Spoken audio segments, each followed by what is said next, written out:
Salut tout le monde, ici Catherine Côté.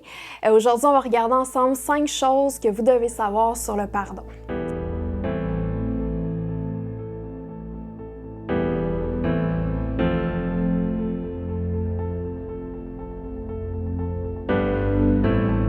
Pas facile de pardonner à quelqu'un qui nous a fait du mal. En fait, c'est probablement une des choses les plus difficiles à faire. Pardonner demande beaucoup de courage, mais c'est aussi une des choses les plus bénéfiques pour nos vies. Le pardon, ça nous libère du passé, du stress, de l'amertume et de plein d'autres émotions négatives. Le pardon, ça nous donne aussi une nouvelle liberté dans notre relation avec Dieu et nos relations avec les autres. Donc, aujourd'hui, on va voir 5 choses que vous devez savoir pour vivre pleinement le pardon et ses bénéfices. La première chose que vous devez savoir, c'est que pardonner, c'est donner. On donne quelque chose à quelqu'un qui ne le mérite pas. Quand on pardonne, on renonce à la vengeance, on décide de ne pas se faire justice nous-mêmes. C'est comme de dire à la personne qui nous a blessés, « Tu ne me dois plus rien ». On la relâche, puis on veut son bien. On ne pardonne pas seulement quand la personne a démontre du regret ou quand elle nous demande pardon. On le fait peu importe sa réaction. Dans le fond, on n'est pas responsable de comment elle agit puis de comment elle réagit, mais on est responsable de nos réactions. Un jour, Pierre a demandé à Jésus, « Seigneur, quand mon frère me fait du mal, je devrais lui pardonner combien de fois? Jusqu'à 7 fois? » Et Jésus lui a répondu, « Je te dis pas jusqu'à 7 fois, mais jusqu'à 70 fois 7 fois. » Dans Matthieu 18, 21 à 22. Donc, le pardon, c'est un mode de vie. C'est quelque chose qu'on fait continuellement. Et pardonner continuellement et ne pas garder de rancune, c'est une clé pour avoir des relations solides et épanouies. À l'inverse, l'amertume puis le refus de pardonner, en plus de détruire nos relations, ça vient nous ronger de l'intérieur, puis ça peut même affecter notre santé. Ça crée toutes sortes de blocages dans notre vie. Donc, le pardon, ça nous libère. La deuxième chose que vous devez savoir, c'est qu'on a besoin de recevoir le pardon pour nous-mêmes. On a tous commis des erreurs, puis le mal qu'on a fait, que ce soit en pensée, en parole ou en action, c'est une offense envers Dieu. Heureusement, Jésus a payé pour toutes nos fautes à la croix, puis il est prêt à nous pardonner complètement. Dieu dit, « C'est moi qui pardonne tes fautes parce que je le veux bien et je ne m'en souviendrai plus. » Dans Ésaïe 43, 25. Donc, Dieu efface nos manquements, il décide de les oublier et de ne pas s'en servir contre nous. Il ne veut pas qu'on vive dans la culpabilité et la honte, puis qu'on se torture à revivre en pensée un moment où on a fait quelque chose qu'on regrette.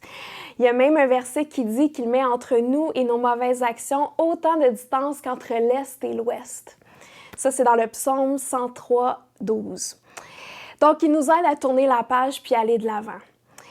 C'est important qu'on se pardonne aussi nous-mêmes. Si Dieu nous a pardonné, mais pourquoi est-ce qu'on continuerait de s'en vouloir? Quand on se pardonne soi-même, on apprend à s'aimer comme Dieu nous aime, puis on est délivré de la haine de soi. La troisième chose que vous devez savoir, c'est que Jésus nous donne la force de pardonner. Le pardon, ça fait partie de la nature de Jésus. Pendant qu'il se faisait crucifier à la croix, il a prié le Père en disant « Pardonne-leur, car ils ne savent pas ce qu'ils font. » Ça, c'est dans Luc 23, 34. Imaginez, Jésus se faisait torturer, puis au même moment, il était déjà en train de pardonner à ses bourreaux. Donc, c'est sûr que quand Jésus vient en nous, qui habite en nous, il va nous inviter à pardonner aussi aux gens autour de nous. La Bible dit, de même que Christ vous a pardonné, pardonnez-vous aussi, dans Colossiens 3, 13.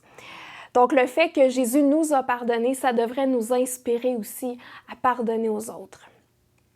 Et quand ça semble au-dessus de nos forces là, de pardonner à quelqu'un qui nous a fait du mal, on peut prendre la décision consciente de pardonner puis demander à Jésus de nous donner la capacité de le faire.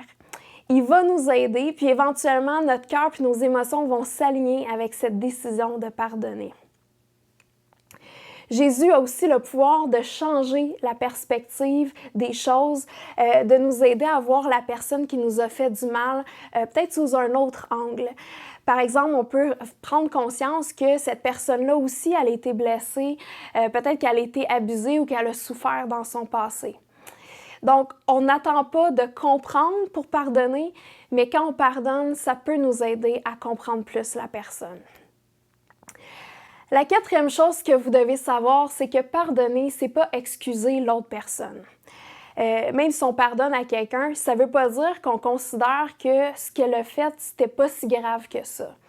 On cherche pas à justifier le mal qu'elle a fait. Dieu pardonne, mais il traite pas le coupable en innocent, que ça dit dans Nombre 14-18. Quand on pardonne à une personne, ça ne veut pas dire non plus qu'on fait comme si de rien n'était puis qu'on lui refait confiance aussitôt. La confiance, ça se gagne.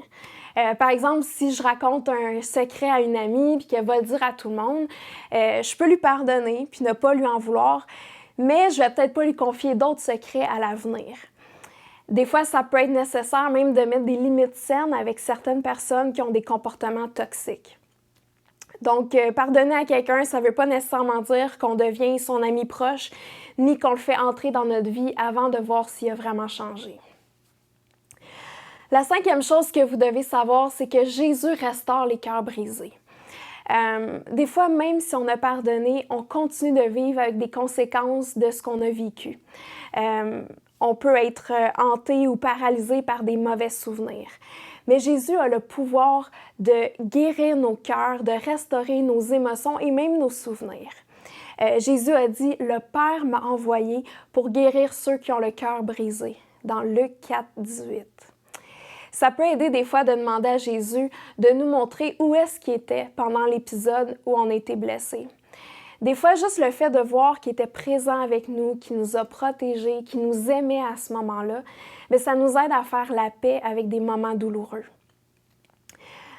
Puis oui, ça arrive des fois qu'on se demande, mais pourquoi Dieu n'a pas intervenu puis n'a pas empêché cette personne-là de me faire du mal? Mais si Dieu nous empêchait chaque fois qu'on faisait quelque chose de mal, ou si il intervenait toujours chaque fois qu'un individu venait pour nous blesser, mais on serait plus libre de nos actions. Par contre, on sait que le Père est toujours bon, toujours aimant. Il sait comment tourner le mal en bien, puis il sait comment faire ressortir du bon d'une situation mauvaise. Il y a un verset qui dit que Dieu nous console dans toutes nos détresses, afin que nous puissions réconforter ceux qui passent à travers toutes sortes de détresses en leur apportant la consolation qu'on a nous-mêmes reçue de lui. Ça, c'est dans 2 Corinthiens 2:4. Donc, il sait comment nous réconforter et relever notre tête. Puis une fois qu'on est rétabli, mais on peut à notre tour aider d'autres personnes qui vivent des blessures semblables. Comment savoir si on a vraiment pardonné? Bien, si vous arrivez à repenser à la personne qui vous a fait du mal avec un certain détachement émotionnel ou même en ressentant de la bienveillance envers elle, c'est probablement que vous avez vraiment pardonné. Si à l'inverse, le fait de repenser à cette personne, ça fait remonter toutes sortes d'émotions négatives comme du ressentiment puis de la colère, ça ne veut pas dire que les premières démarches de pardon n'ont pas été efficaces. Ça veut juste dire qu'il y a une autre couche plus profonde puis qu'il faut continuer de pardonner. Le pardon, c'est souvent un processus qui prend du temps puis qui demande qu'on pardonne plusieurs fois. Donc, je vous invite maintenant à prendre quelques minutes pour demander au Saint-Esprit de vous montrer s'il y a une personne à qui vous devez pardonner. Vous pouvez ensuite faire une prière. Puis, je vous invite vraiment à être précis. Nommez la personne, puis nommez le tort qu'elle vous a fait.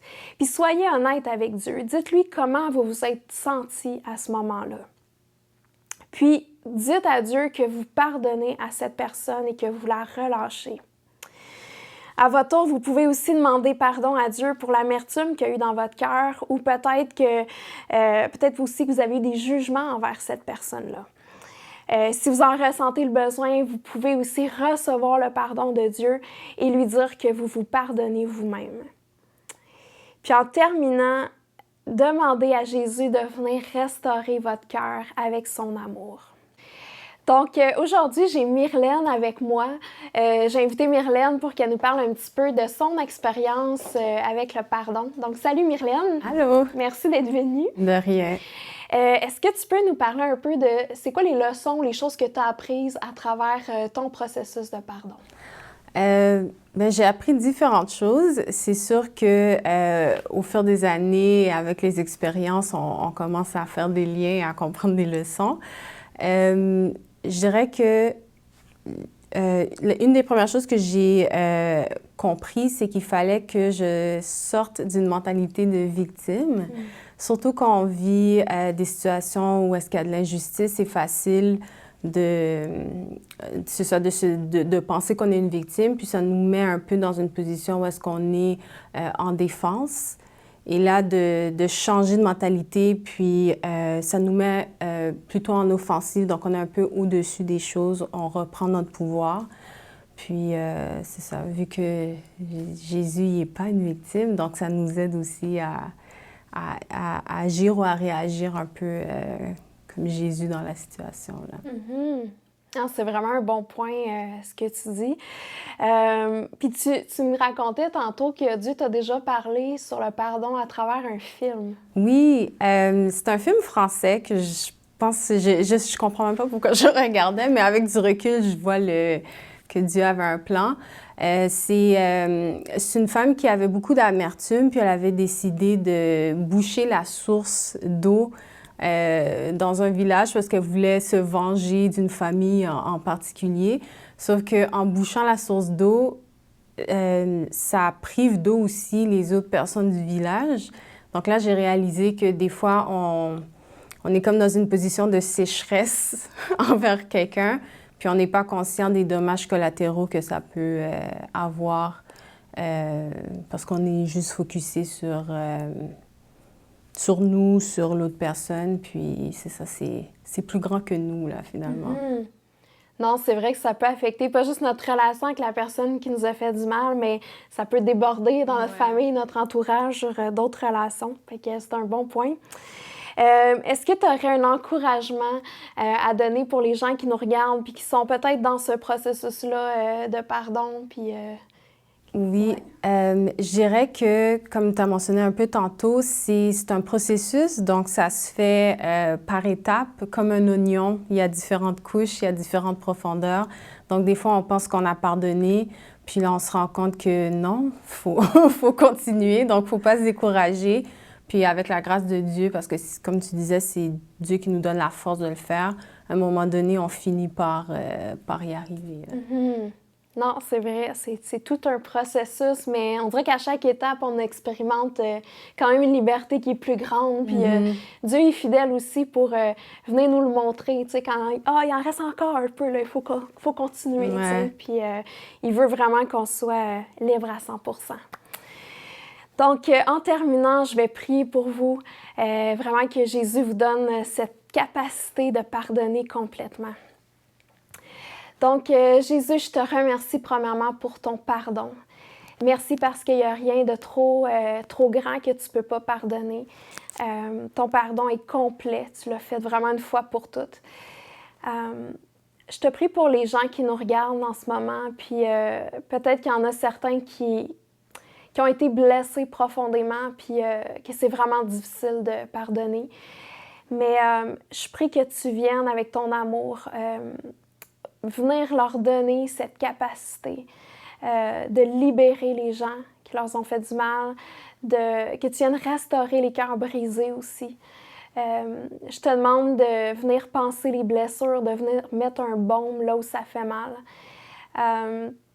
Et je prie qu'ils puissent vraiment expérimenter une liberté, une joie, que toute amertume, que toute rancune parte, puis qu'ils puissent vraiment s'épanouir dans ces démarches de pardon. Amen. Donc voilà, c'est tout pour aujourd'hui. Je vous remercie d'avoir été des nôtres. Je vous encourage aussi à aller voir les autres vidéos de notre série. Et puis, on se dit à la prochaine.